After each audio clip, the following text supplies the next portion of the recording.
"Mas, makan soto mie dulu." Suara nampan kaleng usang yang beradu dengan meja dingin terdengar, dan di sanalah Ibu Sumarni berdiri, ibu yang telah ia cari dengan pilu selama 20 tahun.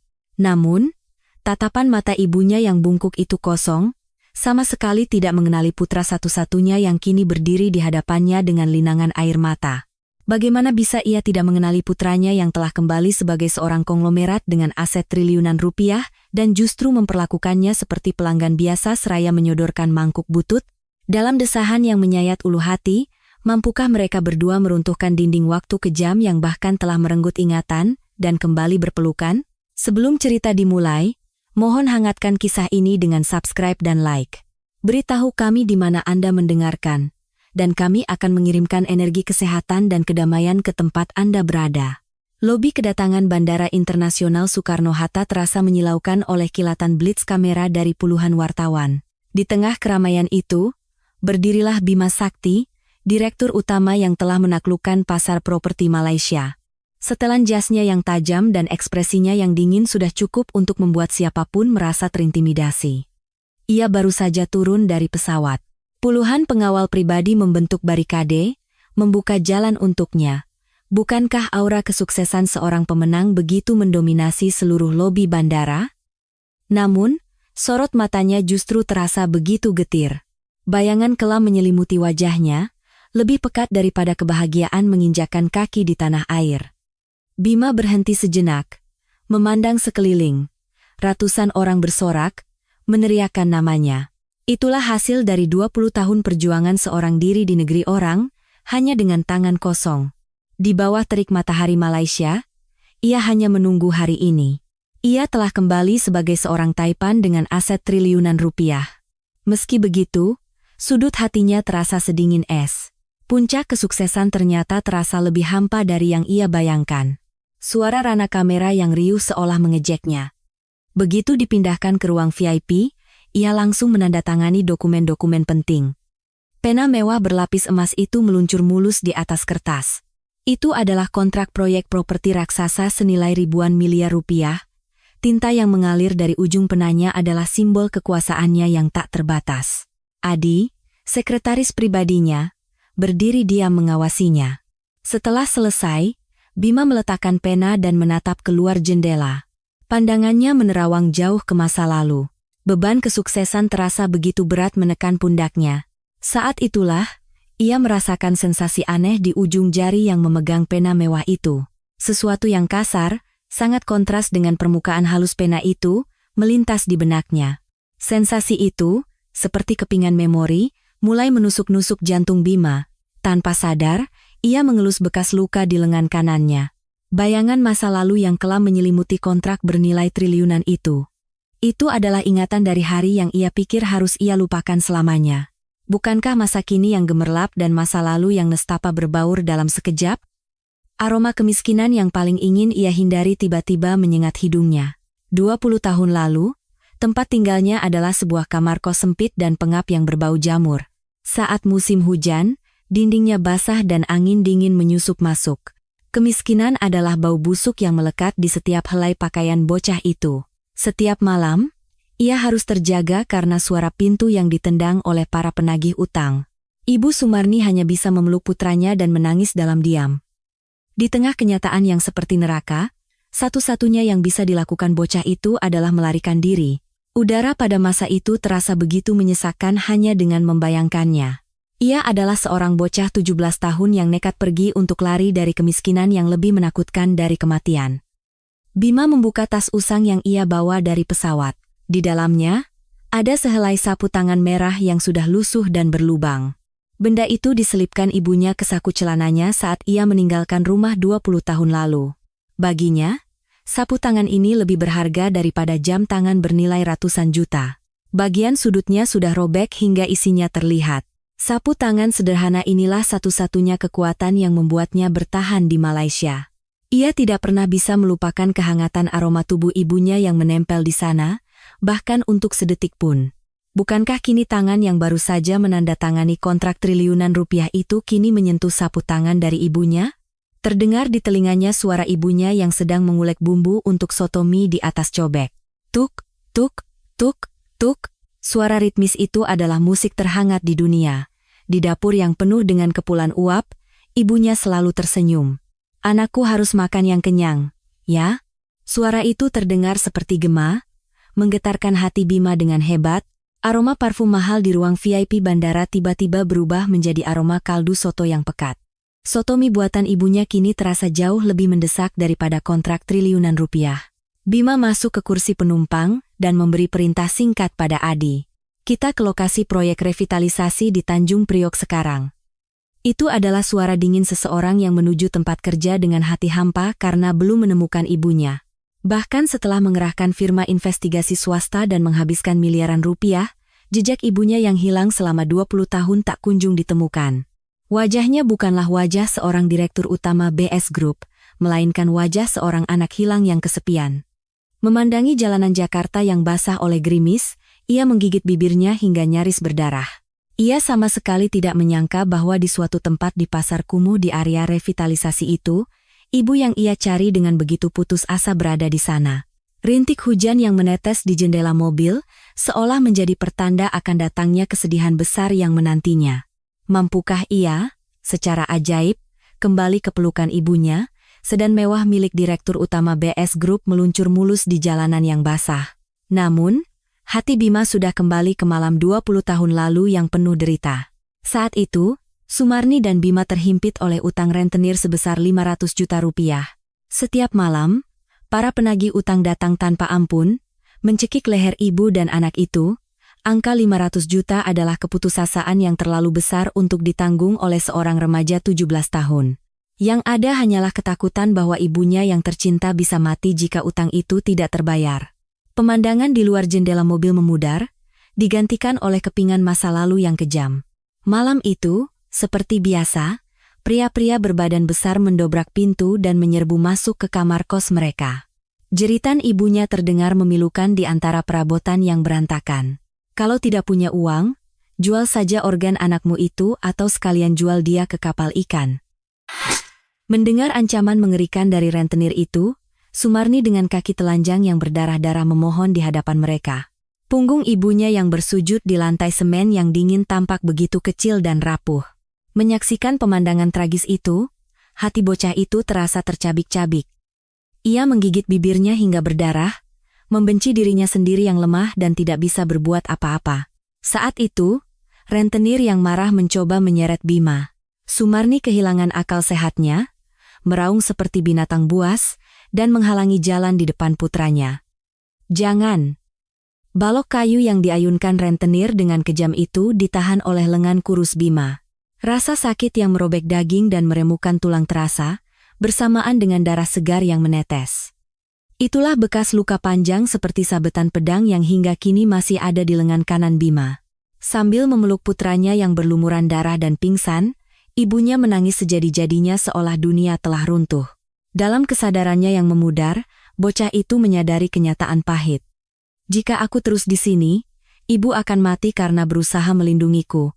Bima, yang meringkuk di sudut kamar yang gelap, mengajukan pertanyaan kejam pada dirinya sendiri. Selama ia, yang menjadi target para rentenir, ada di sisinya, neraka ini tidak akan pernah berakhir. Bocah itu harus menerima kenyataan yang menyakitkan bahwa ia adalah beban yang paling mengerikan. "Ini bukan untuk meninggalkan ibu. Aku harus pergi lebih dulu agar ibu bisa selamat." Itu adalah keputusan paling tragis dan menyedihkan yang bisa dibuat oleh seorang remaja 17 tahun. Demi menyelamatkan ibunya, ia memilih untuk menjadi yatim piatu. Di tengah malam yang sunyi, Bima, diterangi cahaya rembulan, menulis surat dengan tangan gemetar. "Ibu, aku janji akan menghasilkan banyak uang dan kembali menjemputmu. Sampai saat itu, kumohon, bertahanlah hidup." Air mata yang menetes di atas kertas membuat tulisan tangannya yang acak-acakan menjadi luntur. Setelah meletakkan surat di atas bantal, ia diam-diam mengambil jaket usang untuk menahan angin dingin. Namun, di dalam sakunya, ia merasakan sehelai sapu tangan merah yang dijahit dengan kasar. Itu adalah sapu tangan yang ibunya jahitkan dan selipkan diam-diam di malam hari untuk putranya yang kedinginan. Agar tidak menangis keras, Bima menggigit sapu tangan usang itu dan terisak dalam diam. Sambil menahan angin musim dingin yang menusuk tulang, Bocah itu dengan hati-hati membuka pintu. Wajah ibunya yang lebam dan tertidur sambil mengerang kesakitan tampak di bawah sinar bulan. Ia ingin sekali berlari dan memeluknya, tetapi bocah itu memaksa dirinya untuk berbalik. Suara pintu yang tertutup di belakangnya terdengar tumpul, seolah hatinya sendiri yang sedang ditutup. Sambil keluar dari gang sempit, Bima menggigit bibirnya hingga berdarah dan menatap langit. Sumpah yang membara untuk kembali dengan 500 juta rupiah menggema di langit malam. Begitulah, bocah berusia 17 tahun itu menghilang tanpa jejak ke dalam kegelapan pekat. Dengan menumpang kapal tongkang, ia tiba di tanah asing Malaysia, yang ternyata jauh lebih keras dari yang dibayangkannya. Di negeri yang bahasanya pun tak ia mengerti, bocah itu bekerja seperti binatang. Di bawah terik matahari, ia mengangkut batu bata hingga tangan dan kakinya melepuh dan kuku-kukunya terlepas. Namun, setiap kali ia hampir tumbang, Bima akan mengelus bekas luka di lengan kanannya. Jeritan ibunya saat disiksa oleh para rentenir selalu terngiang di telinganya. Hanya tekad dan dendam yang menjadi satu-satunya tali penyelamat yang membuatnya bertahan di jurang keputusasaan. Tunggu, Bu, aku akan menghancurkan semua ini, naik ke puncak, dan pasti akan datang menyelamatkanmu. Sambil menahan lapar dengan air keran, Bima melakukan pekerjaan apapun yang menghasilkan uang. Meskipun harus memenahan malu mengais-ngais tempat sampah, ia hanya fokus pada satu tujuan, 500 juta rupiah. Begitulah, 20 tahun yang penuh darah dan keringat telah mengubah bocah itu menjadi pohon raksasa yang kokoh. Tanpa disadari, ia telah menjadi penguasa yang disegani di seluruh Asia Tenggara. Ia telah menghancurkan kemiskinan yang pernah menginjak-injaknya dan kembali sebagai seorang miliarder. Namun, di balik kesuksesan yang gemerlap itu, ada air mata yang tumpah setiap malam sambil memeluk sapu tangan usang. Kerinduannya yang mendalam pada ibunya tidak pernah berhenti, bahkan untuk sehari pun. Di benak Bima, yang telah mengumpulkan kekayaan luar biasa, hanya ada satu pikiran, kembali ke Indonesia. Meskipun telah menjadi taipan dengan aset triliunan, jiwanya masih tertinggal di kamar kos sempit itu. Ia tidak sedikit pun menyesali masa mudanya yang hilang karena mengumpulkan uang berdarah. Ia hanya ingin kembali memegang tangan ibunya yang kasar dan menyajikan hidangan hangat untuknya. Sekarang, aku akan membebaskan ibu dari neraka kemiskinan itu selamanya. Sambil memandangi gemerlap malam Kuala Lumpur, Bima mendekap erat sapu tangan merah usang di dadanya. Itu adalah awal dari sebuah kepulangan yang menyedihkan namun agung, melintasi 20 tahun waktu, akhirnya menuju kepada ibunya. Bahkan dengan kekuatan finansial BS Group yang luar biasa, menemukan jejak ibunya tidaklah mudah. Setelah malam itu 20 tahun lalu, semua catatan tentang Sumarni seolah lenyap di telan bumi. Puluhan detektif swasta dikerahkan, tetapi yang kembali hanyalah laporan yang mengecewakan. Jelas sekali bahwa ia bersembunyi seperti hantu, bahkan menyembunyikan identitasnya untuk lari dari para rentenir. Setiap malam, Bima terjaga di suite hotel termewah. Ia dihantui oleh kecemasan yang mengerikan bahwa mungkin ibunya sudah tidak ada lagi di dunia ini. Gemerlap lampu kota Jakarta yang terlihat dari jendela terasa seperti siksaan yang kejam baginya. Suatu hari, Bima memutuskan untuk meninjau langsung lokasi proyek revitalisasi di Tanjung Priok. Tempat itu adalah salah satu perkampungan kumuh tertua dan paling tertinggal di bawah langit Jakarta. Menembus angin dingin yang menusuk, sedan hitam BS Group memasuki gang sempit. Tiba-tiba, mata Adi, sekretarisnya yang sedang mengamati luar jendela, bergetar hebat. Ia adalah orang kepercayaan Bima yang telah melalui suka duka bersamanya sejak di Malaysia. Di tangannya, tergenggam salinan foto keluarga usang yang Bima cari dengan putus asa. Dengan jari gemetar, ia menunjuk sebuah warung reot di sudut gang. Pak Bima. Wajah ibu pemilik warung soto mie itu. Sepertinya mirip sekali dengan foto nyonya besar. Satu kalimat itu membuat jantung Bima serasa jatuh ke perut. Ibu yang ia cari selama 20 tahun ternyata bersembunyi di sebuah pasar yang akan segera digusur. Bima tak percaya. Menempelkan wajahnya ke jendela. Saat sedang melewati gang pasar yang sempit, ia menyipratkan air lumpur dari genangan beku. Roda mobil mewah itu mengotori dinding kumuh perkampungan. Semakin dekat ke tujuan, napas Bima menjadi semakin berat, seperti binatang buas. Semakin dalam ia masuk ke pasar, cuaca seolah berubah menjadi suram. Awan kelabu menutupi langit, seolah siap menumpahkan hujan deras. Gang sempit dan lembab yang bahkan tak tersentuh sinar matahari itu dipenuhi bau sampah yang menyengat. Pemandangan itu sangat mirip dengan kamar kos neraka tempat Bima tinggal 20 tahun lalu.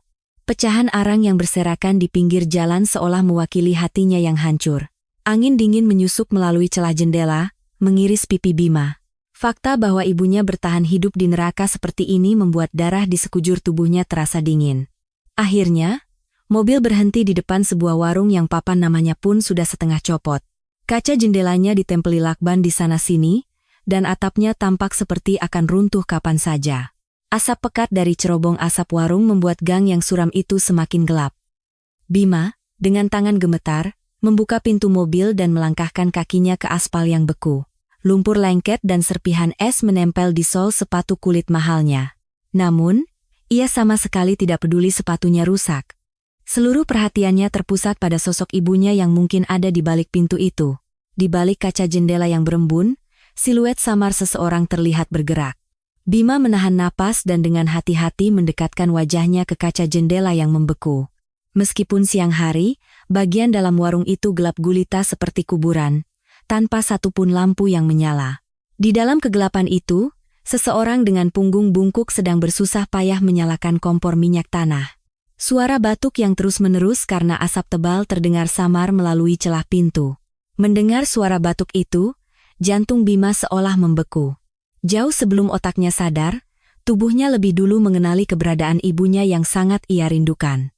Namun, Bima tidak bisa langsung membuka pintu dan masuk. Ia membeku di tempat. Pemandangan di balik kaca jendela terlalu menyedihkan, hingga kedua kakinya terasa lemas. Sosok ibunya yang dulu cantik dan hangat 20 tahun lalu telah lenyap tanpa sisa. Sebagai gantinya, di sana ada seorang nenek tua berambut putih yang terengah-engah. Mengenakan celana kolor usang dan sweter berlubang yang berlapis-lapis, penampilannya terlihat sangat menyedihkan. Waktu yang kejam jelas telah menggerogoti masa muda ibunya tanpa ampun. Desahan yang dalam, seperti erangan binatang yang terluka, keluar dari bibir Bima. Dengan tangan gemetar, ia perlahan mengusap permukaan kaca yang dingin. Ia ingin sekali berlari masuk, memeluk bahu rapuh itu, dan menangis sepuasnya. Namun, ujung jari Bima yang memegang gagang pintu bergetar karena rasa takut yang dingin. Firasat mengerikan muncul bahwa wanita itu mungkin bukan ibunya yang hangat yang ia cari. Kebenaran yang tak terlukiskan dan tak menyenangkan merayap di benaknya seperti ular. Mungkin saja saat pintu ini terbuka, neraka yang lebih kejam justru akan dimulai. Warung soto mie usang di balik kaca jendela itu seolah siap menghancurkan segalanya bagi Bima. Bima, tak sanggup menarik gagang pintu, membenamkan wajahnya di kaca yang berembun. Di dalam warung yang gelap dan dingin seperti kuburan, sebuah bayangan samar bergerak dengan susah payah. Seorang wanita tua dengan punggung bungkuk tampak dengan gemetar mengangkat ember berisi abu sisa pembakaran. Bukankah sosok ibunya yang 20 tahun lalu terkenal paling cantik dan rajin di kampung itu kini telah tiada? Sebagai gantinya, di sana berdiri seorang wanita tua berusia 68 tahun yang hanya menyisakan tulang belulang, terhimpit oleh beban waktu yang kejam. Napas Bima tercekat, rasa sakit yang merobek jantungnya membanjir. Pakaian ibunya begitu menyedihkan, bahkan kata tragis pun tidak cukup untuk menggambarkannya. Ia mengenakan celana kolor usang yang bagian lututnya sudah memutih, dilapisi beberapa sweter pudar. Pakaian itu terlalu tipis dan lusuh untuk menahan angin dingin yang menusuk. Kakinya yang pincang setiap kali melangkah menjadi bukti nyata dari kerja keras yang telah ia lalui. Bima sangat membenci dirinya sendiri yang telah keliru berpikir bahwa ibunya hidup normal di suatu tempat, menghindari para rentenir. Rasa bersalah karena telah menelantarkan ibunya di neraka selama 20 tahun dengan dalih kesuksesan, menyapunya seperti tsunami raksasa. Tangan ibunya yang memegang ember abu itu rusak parah hingga tak sanggup ia lihat. Sidik jarinya telah hilang. Tangannya bengkak kemerahan dan penuh luka. Di atas punggung tangannya yang pecah-pecah karena dingin, debu arang hitam meresap dengan menyedihkan. Tanpa sadar, Bima menunduk melihat ujung sepatunya di bawah kaca jendela. Bukankah sepatu mewah buatannya yang berharga puluhan juta rupiah itu berkilauan? Memantulkan lumpur dari gang pasar? Kontras antara tangan ibunya yang bahkan tak bersidik jari dan sepatunya yang gemerlap membuatnya merasa mual tak tertahankan. Rasa benci pada diri sendiri yang mendalam terasa seperti akan muncrat dari perutnya. Bima merasa mantel kasmir mewah yang membungkus tubuhnya adalah belenggu mengerikan yang mencekiknya. Jam tangan senilai ratusan juta di pergelangan tangannya terasa begitu berat seolah akan putus. Selama ibunya hancur sehancur ini, ia justru menikmati jamuan makan mewah dan makan sampai kenyang. Apa gunanya semua kekayaan dan ketenaran itu? Bukankah semua topeng kemewahan yang ia kenakan terasa begitu menjijikkan? Bima bersandar di dinding gang yang dingin dan muntah dengan getir. Di dalam warung, ibunya dengan susah payah menarik ember berisi abu. Kemudian, kakinya yang bungkuk tersandung, dan ia nyaris jatuh ke lantai semen yang dingin. Bima secara refleks memegang gagang pintu dan hendak berlari masuk. Namun, ia tidak bisa bergerak satu langkah pun, seolah terikat oleh tali. Rasa takut yang luar biasa mencengkeram pergelangan kakinya, takut ibunya akan pingsan karena syok melihat putra durhakanya yang tiba-tiba muncul setelah 20 tahun. Ia menempelkan dahinya ke kaca jendela yang membeku, menggigit bibirnya, dan menjerit tanpa suara. Akhirnya, Bima kehilangan seluruh kekuatannya dan jatuh terduduk di lantai gang yang dingin. Gelar konglomerat triliunan rupiah hanyalah sepotong sampah di hadapan celemek usang ibunya. Ia mulai menjambak rambutnya sendiri dan menangis terseduh-seduh seperti binatang. Air mata menetes di dagunya, membasahi sepatu mahal, direktur utama BS Group dengan menyedihkan. Bukankah pria paling sukses di dunia kini sedang menangis dengan penampilan paling menyedihkan di pinggir jalan? Hujan deras yang menyapu gang pun tidak mampu mendinginkan hatinya yang tercabik-cabik. Rasanya ada sebongkah besi panas membara yang menyangkut di ulu hati Bima. Ia teringat akan sentuhan lembut dan hangat tangan ibunya yang dulu mengelus pipinya yang dingin 20 tahun lalu. Tangan yang indah itu kini telah terkikis hingga tak bersidik jari, dan ia tak pernah ada di sisinya untuk menjaganya. Punggung bungkuk ibunya yang sedang membersihkan abu di tengah angin dingin, seolah menanggung seluruh kesedihan dunia. Bima menutup mulutnya rapat-rapat hingga nyaris berdarah, berusaha menahan isak tangis yang menyesakan. Isakannya terbawa oleh angin musim dingin, menyebar di atas langit yang kelabu. Di sela-sela tangisnya, Bima mengangkat matanya yang memerah dan kembali menatap ke dalam. Langit-langit yang reyot seolah akan runtuh dan dinding yang menghitam karena jamur masuk ke dalam pandangannya. Tumpukan karung terigu di sudut warung tampak terlalu berat untuk ditanggung oleh ibunya yang tua seorang diri. Ini bukan tempat tinggal manusia, melainkan penjara dingin yang telah mengurung ibunya selama 20 tahun. Kesombongannya yang berpikir bahwa kesuksesan akan menyelesaikan segalanya telah membiarkan ibunya terkurung di neraka ini. Kemarahan pada dirinya sendiri menjadi pisau tajam yang mengoyak jantung Bima tanpa ampun. Setelah menangis cukup lama, Bima dengan gemetar bangkit berdiri. Rasa tanggung jawab yang mendesak mendorongnya, bahwa ia tidak bisa terus-menerus menangis di luar pintu. Ia menyeka air matanya dengan kasar dan dengan tekad bulat merapikan kerah bajunya yang kusut. Ia harus masuk, bersujud di kaki ibunya, dan segera menyelamatkannya dari kemiskinan yang mengerikan ini. Sambil menahan dadanya yang sesak, ia dengan hati-hati meletakkan tangannya di atas gagang pintu kaca yang usang. Sensasi logam dingin yang terasa di telapak tangannya terasa begitu menusuk, seolah menyentuh jemari ibunya yang beku. Namun, tepat saat Bima hendak membuka pintu usang itu, dari sudut gang terdengar suara tajam seseorang yang menghalangi jalannya dengan dingin. "Siapa kamu?" Bima terkejut dan berbalik. Di hadapannya, seorang tetangga dengan tatapan tajam berdiri sambil melipat tangan.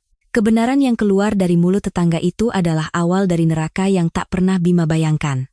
Rahasia mengejutkan mengapa ibunya bisa hancur sehancur ini akhirnya mulai terungkap. Di balik pintu neraka yang tertutup rapat itu, kebenaran kejam apa yang tersembunyi?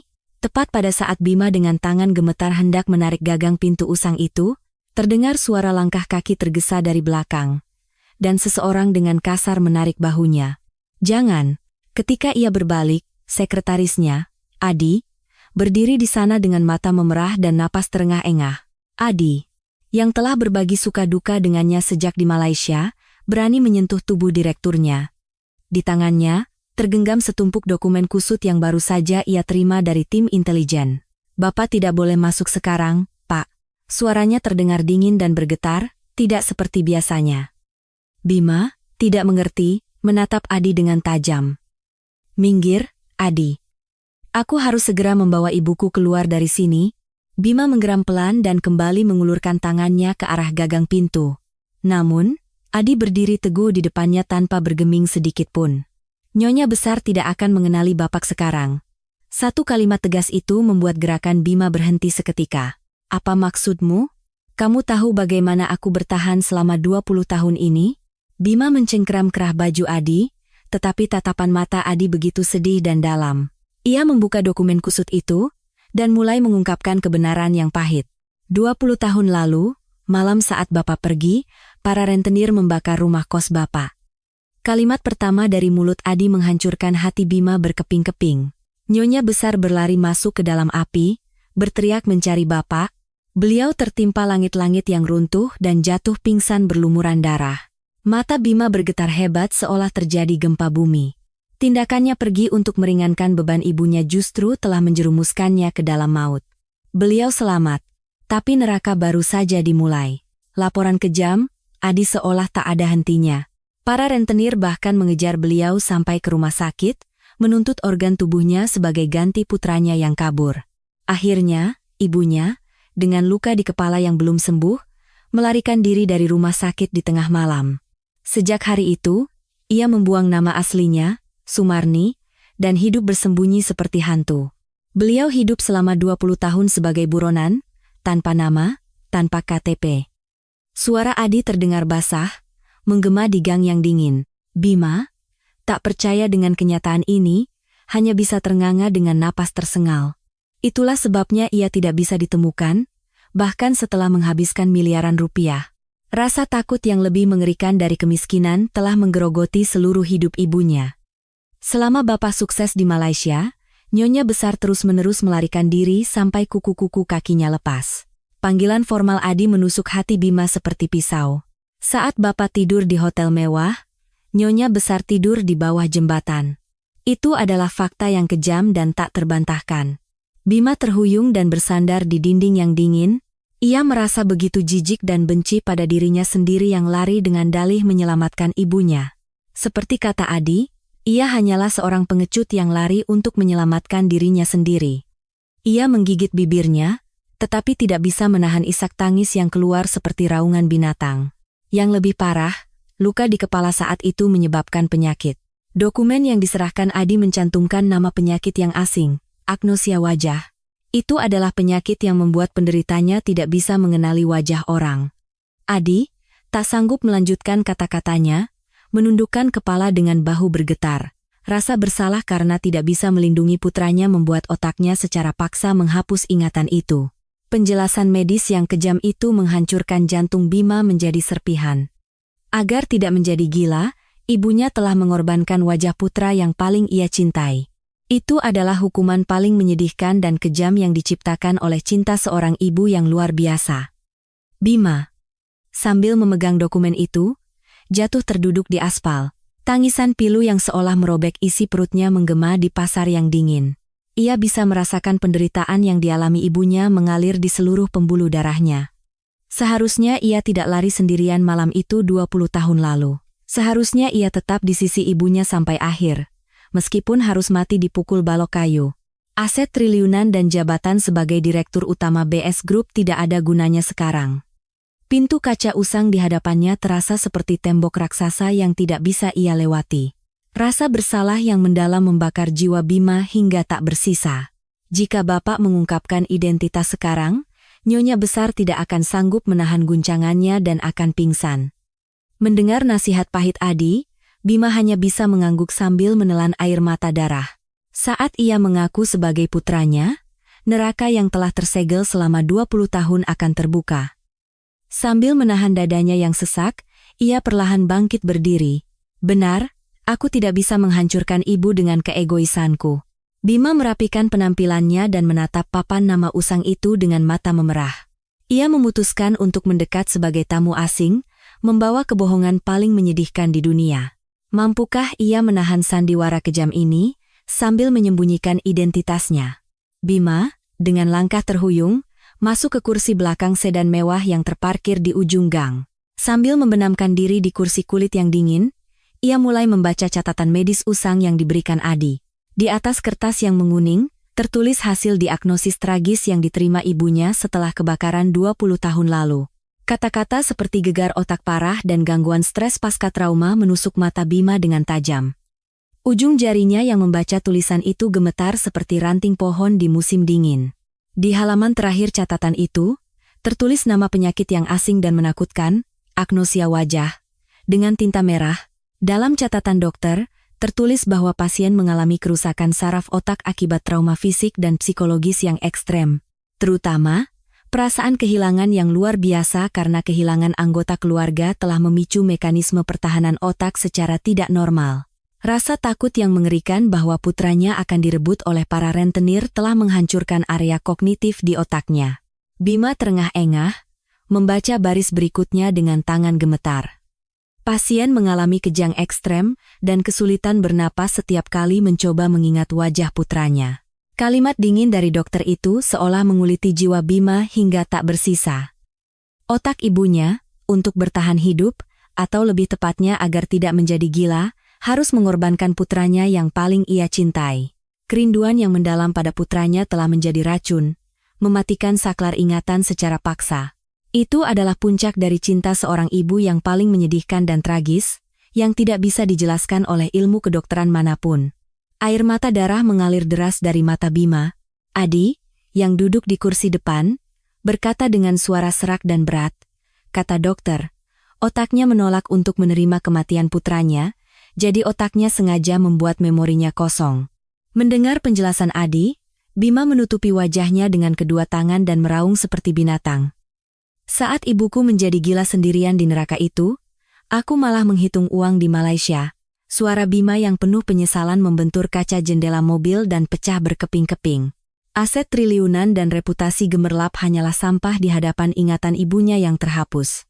Selama 20 tahun, Nyonya Besar bahkan tidak bisa mengenali wajahnya sendiri di cermin. Setiap pagi, ia harus menahan ketakutan sendirian, melihat semua orang sebagai orang asing.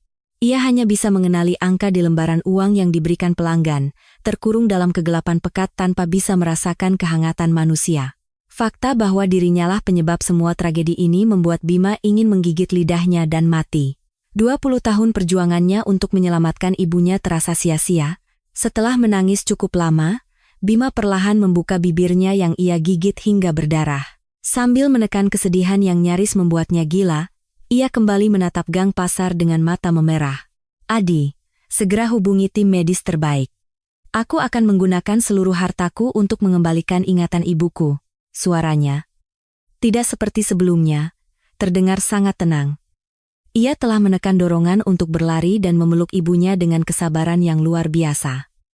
Ia sadar betul bahwa ini bukan saatnya untuk terbawa emosi.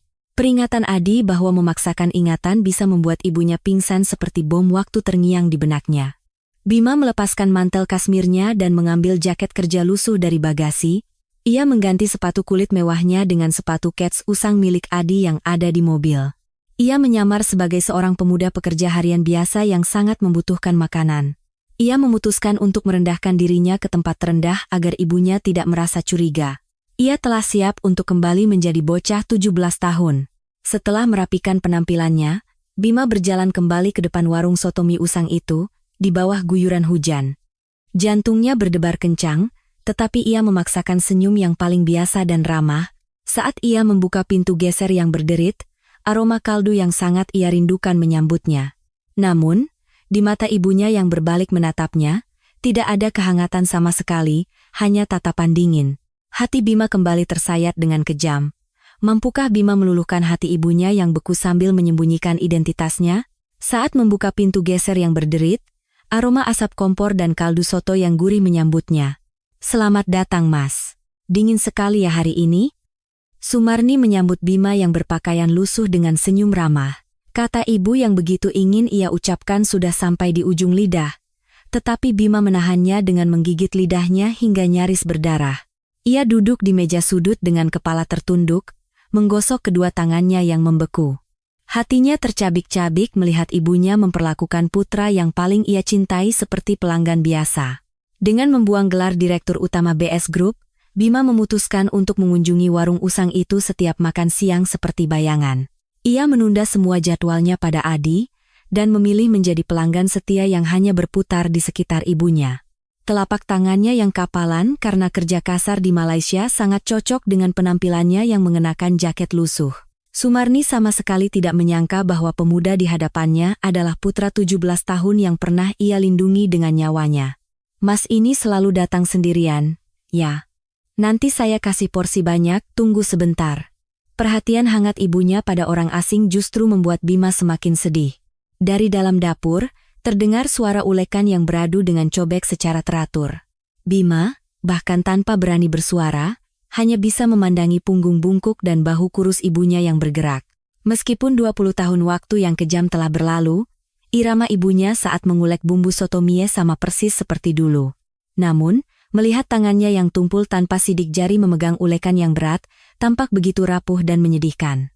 Setiap kali ulekan menyentuh cobek, sudut hati Bima ikut tersayat. Saat itu, pandangan Bima menangkap sesuatu dan matanya mulai bergetar tak terkendali. Setelah selesai mengulek bumbu, Sumarni mengumpulkan sisa adonan perkedel dan dengan jari-jarinya yang tumpul, ia membentuknya dengan teliti. Ia mencubit dan membentuk adonan itu dengan kasar, dan yang mengejutkan, itu adalah adonan perkedel kentang berbentuk bintang kecil.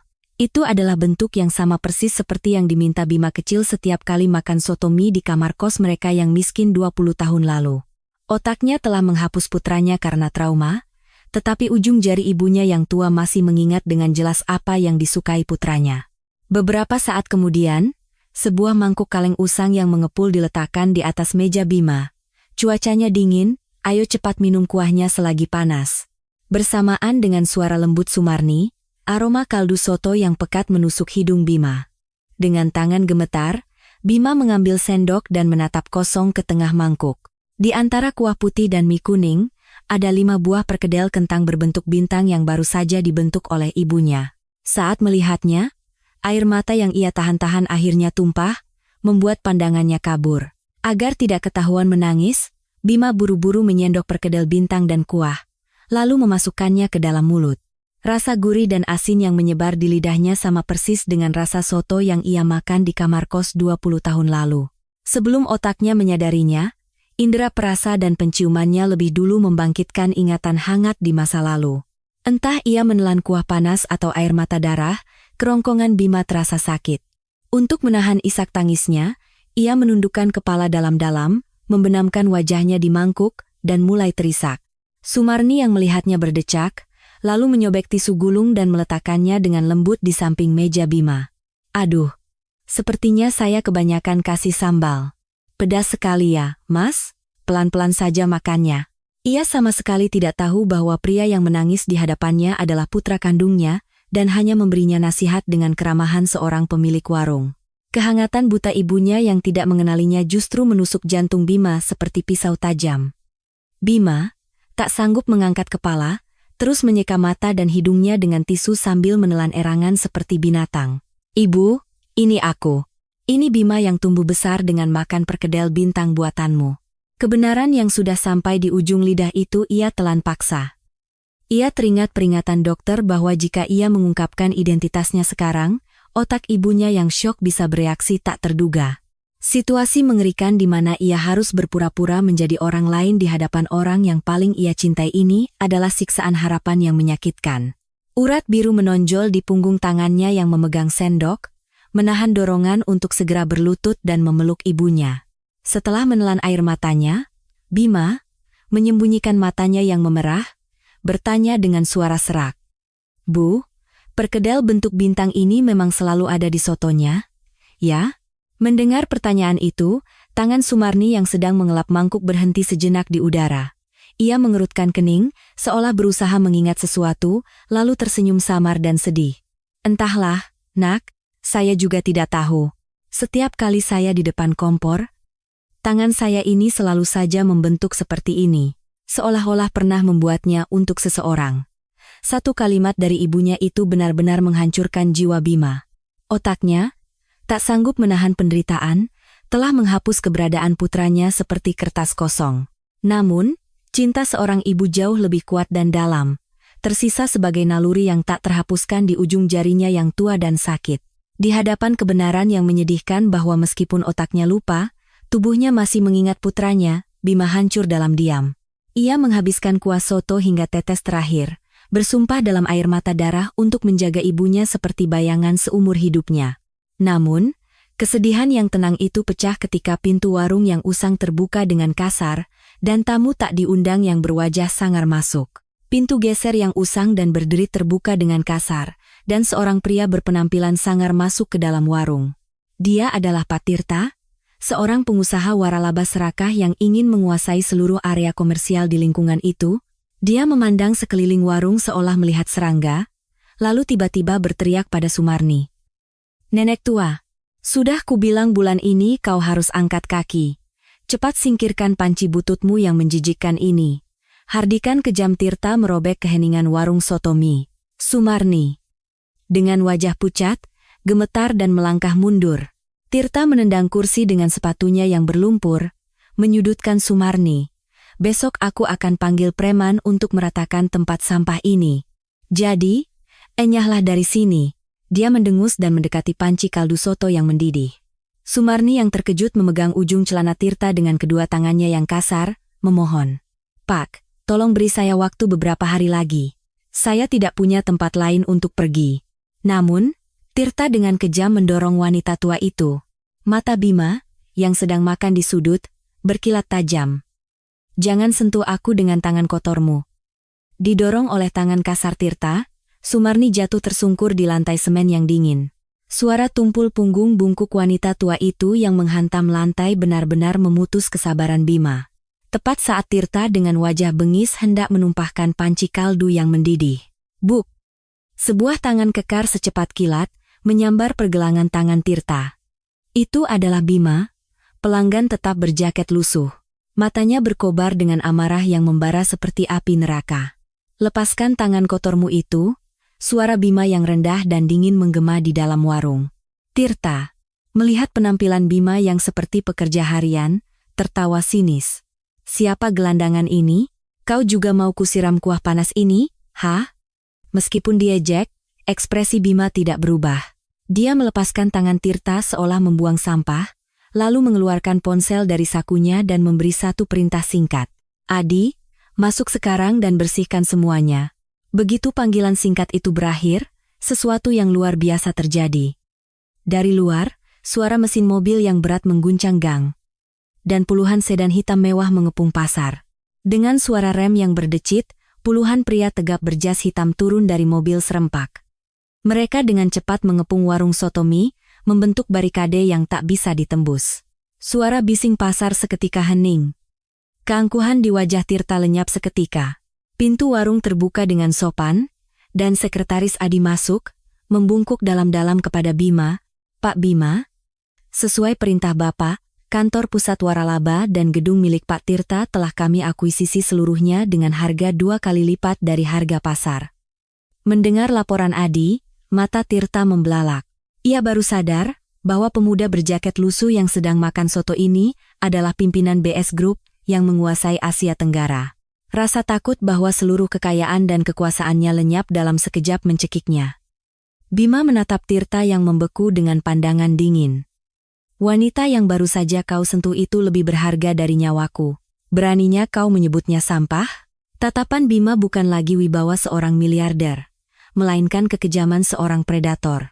Menyadari bahwa di belakang wanita tua lemah yang hendak ia injak-injak ada kekuatan raksasa yang tak terbayangkan, Tirta gemetar hebat. Wajahnya yang sombong kini basah oleh air mata dan ingus karena ketakutan. Akhirnya, kakinya lemas, dan Tirta jatuh berlutut di aspal yang beku. "Pak Bima, saya salah besar. Mohon ampuni saya. Tolong, sekali ini saja, ampuni saya." Dia memohon ampun dengan putus asa. Kesombongannya saat membentak Sumarni telah hilang. Yang tersisa hanyalah serangga yang terinjak-injak. Melihatnya yang bersujud memohon ampun dengan dahi di tanah di tengah angin dingin, Bima sama sekali tidak bergeming. Baginya, penghinaan ini terlalu ringan dibandingkan dengan penderitaan yang ibunya alami selama 20 tahun. "Singkirkan dia dari hadapanku. Dan rampas semua yang dia miliki sampai ke akar-akarnya." Atas perintah dingin Bima, para pengawal menyeret Tirta yang meraung-raung ke dalam kegelapan. Pembalasan dendam yang riuh itu berakhir dengan tenang dan sempurna. Tanpa setetes darah pun, hanya dengan kekuatan modal yang luar biasa. Setelah penjahat itu diseret pergi, keheningan yang mencekam kembali menyelimuti gang sempit itu. Sumarni, yang menyaksikan kejadian luar biasa itu, masih gemetar ketakutan. Bima dengan cepat melepaskan topeng dingin seorang direktur dan kembali menjadi pemuda pelanggan yang ramah. Dia dengan hati-hati membantu ibunya yang terduduk di lantai untuk berdiri. "Ibu, sekarang sudah aman. Orang-orang jahat itu sudah diusir, jadi jangan khawatir." Suaranya terdengar sangat lembut dan hangat. Sumarni, sambil memegang erat ujung baju Bima, menghela napas lega dengan mata berkaca-kaca. "Syukurlah, Tuhan menolongku. Mas ini pasti orang hebat, seperti malaikat pelindung yang dikirim untukku." Dia sama sekali tidak tahu bahwa pria berkuasa di hadapannya adalah putranya yang hilang, dan hanya percaya bahwa ia selamat berkat bantuan pelanggan yang baik hati. Melihat senyum tulus ibunya, Bima merasakan kelegaan dan kesedihan yang mendalam secara bersamaan. Namun, kedamaian itu hanya sesaat. Ujian takdir yang lebih berat telah menanti mereka. Setelah badai berlalu, warung kembali sunyi. Sumarni, sambil menenangkan hatinya yang terkejut, berjalan gontai ke dapur untuk membersihkan peralatan yang tumpah. Melihat punggung bungkuk ibunya yang sedang mengepel lantai, Bima bangkit dan mendekat dengan hati-hati. "Bu, biar saya bantu." "Ibu duduk dan istirahat saja." Bima menawarkan bantuan dengan lembut, tetapi Sumarni menolak dengan halus dan mengulurkan tangannya ke rak yang reyot. Suasana di dapur yang usang dan rapuh terasa begitu tegang. Sumarni berjinjit, mengulurkan tangan ke rak kayu tua yang berderit di sudut warung.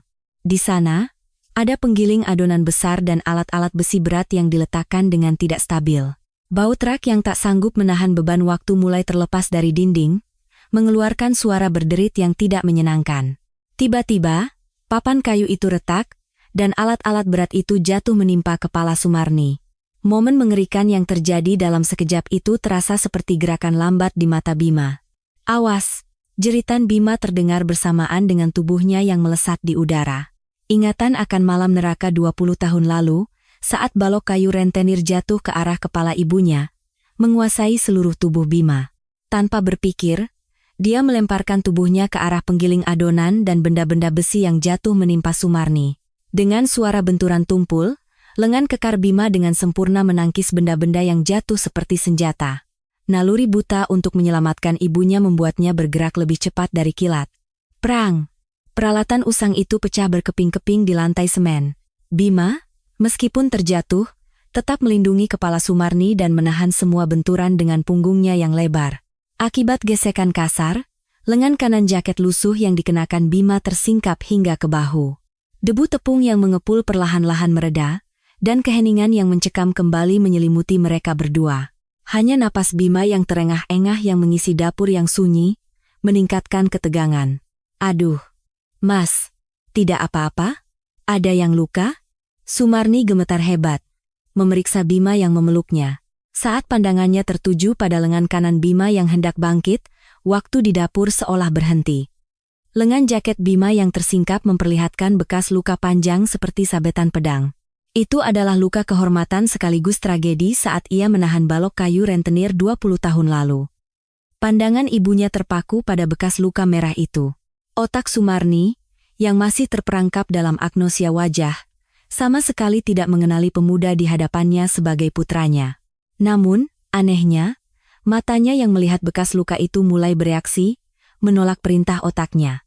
Seolah ditarik oleh magnet raksasa, pandangan Sumarni terkunci pada bekas luka Bima, tak bergerak sedikit pun. Kepalanya kosong, tetapi kedua matanya bergetar, memancarkan kehidupan yang aneh. Indera penglihatan lebih dulu mengenali kebenaran sebelum akal sehatnya, menciptakan jeda naluriah yang mengerikan. Sinyal visual yang kuat itu segera merambat ke jantung Sumarni, memicu gejolak hebat. Tanpa tahu sebabnya, dadanya mulai berdebar kencang tak terkendali. Detak jantung yang kencang seolah akan merobek telinga Sumarni. "Kenapa jantungku berdebar sekeras ini?" Sumarni terengah-engah, memegang dada kirinya dengan kedua tangannya yang kasar, dan jatuh terduduk kesakitan. Ingatan tubuh yang telah terkunci selama 20 tahun akhirnya bangkit dengan kekuatan yang menakutkan. Bima, melihat ibunya yang kesakitan, Baru menyadari bahwa bekas lukanya terlihat, dia buru-buru mencoba menarik lengan bajunya, tetapi bayangan bekas luka itu sudah terlanjur tertanam dalam di mata Sumarni. Dalam rasa sakit yang luar biasa, Sumarni, seperti orang kesurupan, mengulurkan tangannya yang gemetar ke arah lengan Bima. Bima terbelah antara keinginan untuk mundur dan menyambut sentuhan ibunya, bahkan tak bisa bernapas. Dapur usang itu dipenuhi ketegangan yang seolah akan meledak, ujung jari Sumarni yang kasar dan tumpul akhirnya dengan hati-hati menyentuh lengan kanan Bima. Saat kehangatan tubuh ibunya menyentuh bekas luka yang dingin itu, getaran listrik menjalari tulang punggung Bima. Sumarni, dengan ekspresi seperti akan menangis, mulai meraba setiap lekukan bekas luka itu. "Mas, luka ini kenapa? Kenapa rasanya hatiku ikut sakit?" Air mata deras jatuh dari matanya, membasahi punggung tangan Bima. Otaknya mungkin lupa, tetapi jiwanya sudah mengetahui semua kebenaran dan menangis. Bima menelan air mata darah, menghindari tatapan ibunya dan berbohong dengan suara gemetar. "Ini luka kecelakaan waktu kecil, Bu. Jangan khawatir." Namun, detak jantung Sumarni tidak melambat, malah semakin kencang, mencekik napasnya. Kepingan-kepingan masa lalu yang mengerikan menggores sel-sel otaknya, dan Sumarni akhirnya terhuyung, nyaris pingsan. Momen paling tragis dan berbahaya, saat alam bawah sadar memaksa menembus dinding akal sehat, telah tiba. Mampukah pintu ingatan yang berbahaya ini terbuka dengan selamat? Sumarni, dengan napas yang masih terengah-engah, dibantu Bima untuk duduk di kursi usang. Meskipun Bima berbohong tentang kecelakaan masa kecil, jantungnya masih berdebar kencang karena kegelisahan yang tak dapat dijelaskan. Di tengah ketegangan yang menyelimuti warung, cuaca di luar mulai berubah drastis. Meskipun siang hari, kegelapan pekat menyelimuti, diikuti oleh angin dingin dan hujan badai yang dahsyat. Sedan dan para pengawal BS Group sudah pergi untuk mengurus masalah Pak Tirta, hanya menyisakan mereka berdua di gang itu. Hujan deras yang seolah merobek langit dengan cepat memutihkan gang sempit pasar. Gang itu benar-benar terisolasi, semua jalan keluar terputus. Situasi semakin buruk saat hawa dingin yang menusuk mulai membekukan udara di dalam warung. Lebih parah lagi, kompor minyak tanah yang sudah tua itu akhirnya mati, hanya mengeluarkan asap pekat sebelum menjadi dingin. Di dalam warung yang terisolasi sepenuhnya dari dunia luar ini, hanya napas kasar Bima dan Sumarni yang terdengar. Saat kompor mati, angin dingin yang menusuk tulang menyusup tanpa henti melalui celah-celah dinding papan. Suhu yang anjlok drastis di bawah 20 derajat Celcius menembus pakaian mereka, mengiris kulit seperti silet. Itu bukan sekadar dingin, melainkan suhu keputusasaan yang meresap hingga ke tulang. Uap putih keluar setiap kali mereka bernapas, dan jendela kaca yang usang sudah tertutup lapisan es tebal. Ruang dingin yang terisolasi sempurna ini seperti perangkap takdir raksasa yang perlahan-lahan mencekik mereka. Kondisi Sumarni, yang tak berdaya menghadapi dingin, semakin memburuk. Bahunya yang bungkuk, hanya dibalut beberapa lapis sweater tipis, gemetar hebat tak terkendali. Bibirnya yang membiru karena kedinginan bergetar halus seolah akan pecah. Meskipun ia mencoba menggosok kedua tangannya yang kasar, tak ada kehangatan yang terasa. Menyaksikan ibunya yang menderita kedinginan, hati Bima kembali tercabik-cabik. Pemandangan tragis itu memicu deja vu yang mengerikan di benak Bima.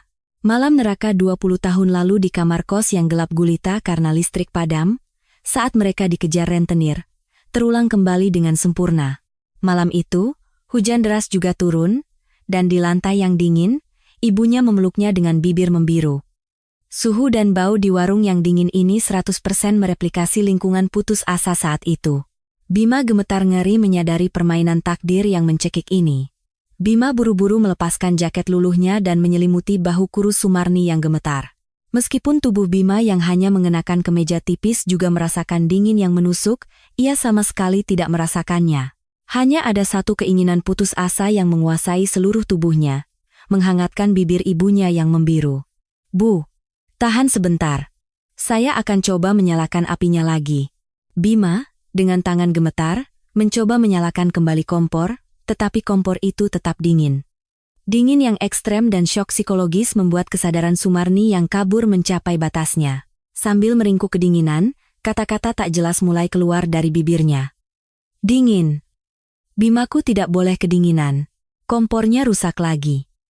Meskipun agnosia wajah membuatnya lupa wajah putranya, sensasi dingin dari masa lalu yang mengerikan itu masih terekam jelas di alam bawah sadarnya.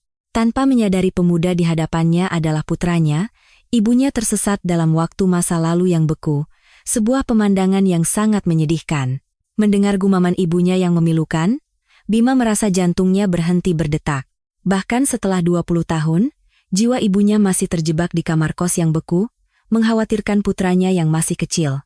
Dia tidak bisa lagi menahan tangisnya, dan perlahan berlutut di depan Sumarni yang terduduk di lantai. Di tengah angin dingin yang menderu di warung usang itu, Bima dengan hati-hati menggenggam kedua tangan ibunya yang dingin dan kasar.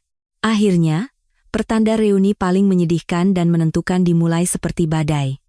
Hujan badai yang ganas menghantam jendela warung usang. Di tengah hawa dingin yang menusuk, Bima menggenggam erat kedua tangan ibunya yang beku. Jemarinya yang kurus dan tanpa sidik jari terasa dingin dan kaku seperti ranting kering di musim dingin. Sambil menahan isak tangis yang seperti raungan binatang, ia dengan hati-hati membawa kedua tangan ibunya yang malang itu ke dekat bibirnya. Seperti yang ibunya lakukan untuknya di kamar kos 20 tahun lalu, ia harus mencairkan keputusasaan yang dingin ini. Air mata darah yang panas menetes dari mata Bima yang memerah. Hah, hah. Di dalam warung yang dingin dan senyap, suara napas panas Bima terdengar memilukan. Seolah meniupkan seluruh energi kehidupannya.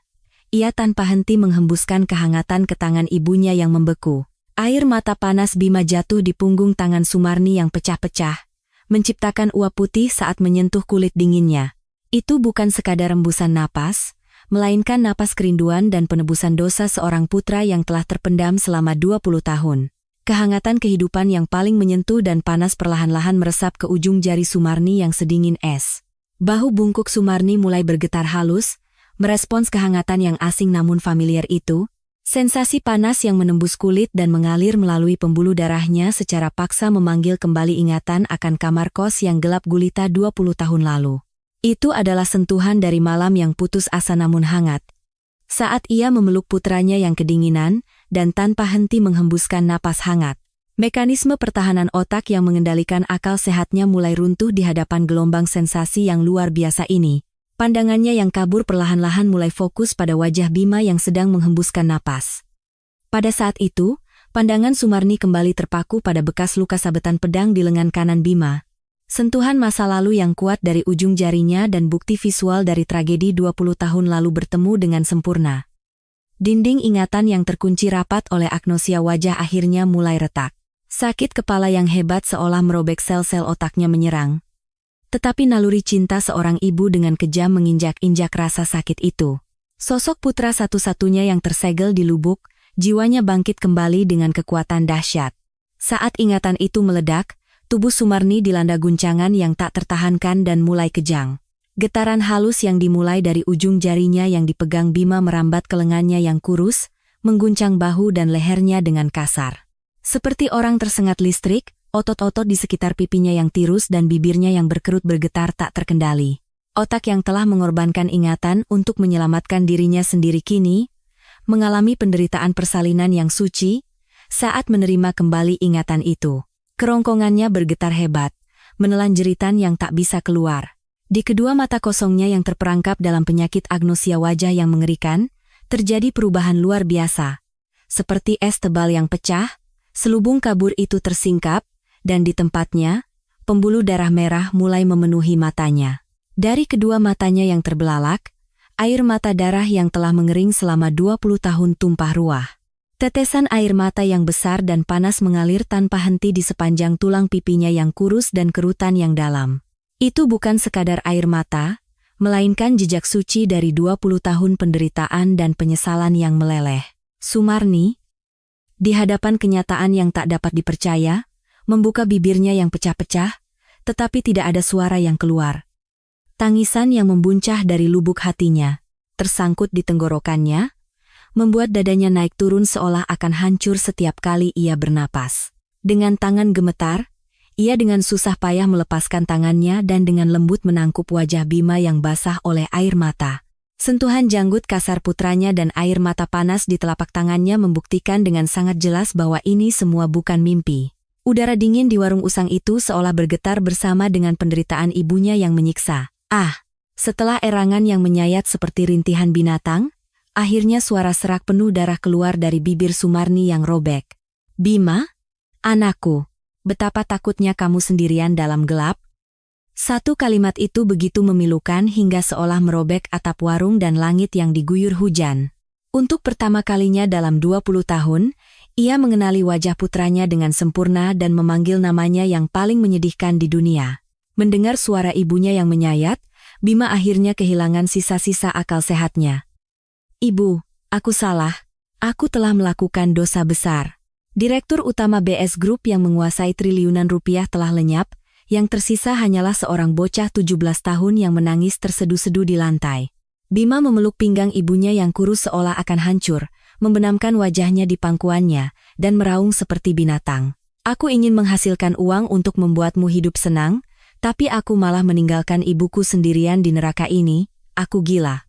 Tangisan seorang putra yang seolah merobek isi perutnya menenggelamkan suara badai di pasar. Tangisannya mengandung 20 tahun penyesalan yang mendalam dan air mata darah. Sumarni, dengan lengannya yang bungkuk, memeluk erat punggung lebar putranya yang menangis terseduh-seduh sambil terus meneteskan air mata. "Terima kasih sudah bertahan hidup. Anakku, asal kamu kembali ke pelukan ibu dengan selamat, semua baik-baik saja." Warung yang membeku itu berubah menjadi ruang terhangat di dunia, dibasahi oleh kehangatan tubuh dan air mata ibu dan anak. 20 tahun waktu kejam yang menciptakan luka dan penderitaan yang dalam akhirnya meleleh dalam katarsis yang suci.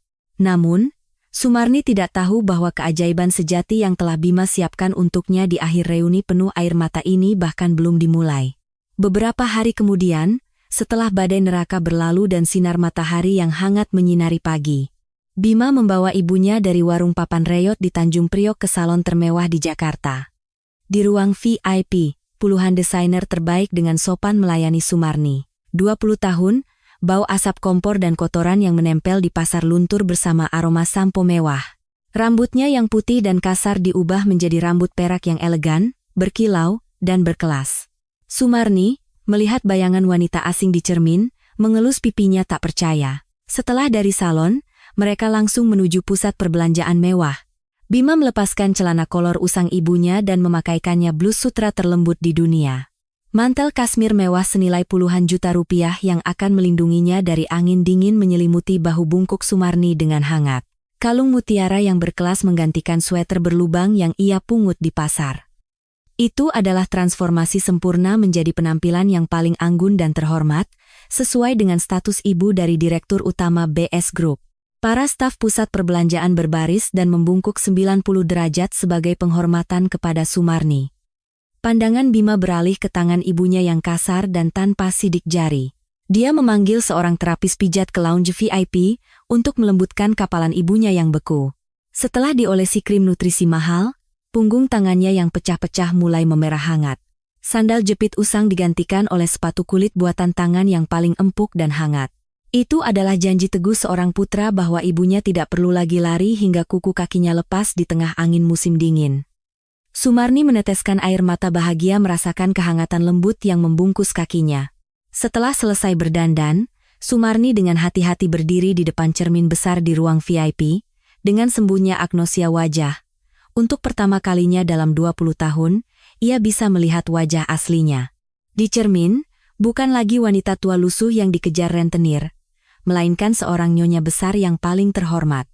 Bima memeluk bahu ibunya dari belakang dengan erat dan tersenyum cerah dengan mata memerah. "Ibu, mulai sekarang, aku akan menjadikanmu wanita paling bahagia di dunia." Mendengar pengakuan putranya yang membanggakan, Sumarni menangis dalam diam, tak sanggup menahan haru.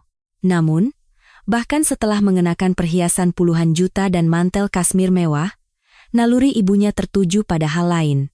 Sumarni mengalihkan pandangannya dari cermin, berbalik, dan menangkup pipi Bima dengan kedua tangannya. "Anakku, untuk mendapatkan uang sebanyak ini di negeri orang, penderitaan apa saja yang sudah kamu alami?" Pandangannya bukan pada barang-barang mewah, melainkan pada jejak-jejak penderitaan yang tersisa di wajah putranya. "Anakku, selama ini kamu makan teratur, kan? Tidak ada sakit maag, kan? Di hadapan segala kemewahan, cinta seorang ibu yang paling mendasar, yang selalu mengkhawatirkan makanan anaknya, bersinar terang. Mendengar pertanyaan pertama ibunya yang sederhana namun penuh kasih itu, Bima akhirnya tersenyum dengan damai. Kedamaian dan kelegaan yang tak pernah ia rasakan bahkan saat berhasil menandatangani kontrak triliunan rupiah memenuhi dadanya. Iya, Bu. Tapi sekarang, aku kangen sekali dengan soto mie perkedel bintang buatan ibu. Mendengar jawaban manja Bima, ibu dan anak itu saling berpegangan tangan dan tertawa cerah seolah memiliki seluruh dunia. Setelah melewati terowongan neraka selama 20 tahun yang panjang dan kejam, musim semi yang cerah akhirnya tiba dalam hidup mereka. Sinar matahari siang yang cemerlang menyinari kedua tangan mereka yang berpegangan, seperti sebuah berkat. Di tengah kemiskinan dan cobaan yang kejam, cinta suci seorang ibu pada akhirnya mampu membuka pintu ingatan yang terkunci. Bukankah semangkuk makanan hangat yang dibagikan bersama lebih berharga dari sekadar kesuksesan? Semoga kehangatan dan penghiburan juga menyentuh hati Anda yang telah menyimak kisah pilu ibu dan anak ini. Terima kasih telah menyimak cerita ini sampai akhir. Ini adalah kisah kalbu,